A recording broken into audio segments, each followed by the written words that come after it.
అమ్మా వినాలి బాబు, ఈ రోజున మనకి చెప్పేటువంటి వారు, ఓ నా ప్రియమైన దేవుని బిడ్డలారా, ప్రభు దగ్గరికి వస్తే మీరు గొప్ప దీవెన, డబ్బు, ఐశ్వర్యం అంటున్నారు కదా.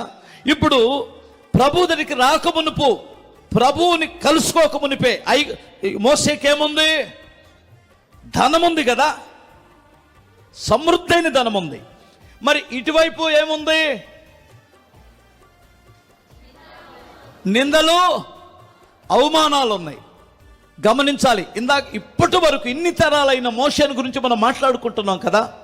అదే అతను ఒక ధనవంతుడయ్యుండి ఆ ధనముతో తొలచూగిన జీవితాన్ని జీవించి చచ్చుంటే ఈ రోజున మోషే ఎవడో మనకు తెలీదు. అతను ధనం కోరుకున్నాడా?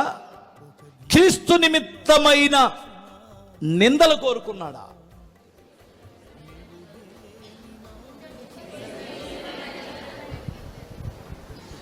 ఓకే, అందుకనే మోషే జాగ్రత్తగా ఆలోచించి, అర్థమవుతుందా, భోగముల కంటే దేవుని పిల్లలతో శ్రమ అనుభవించుట మేలు.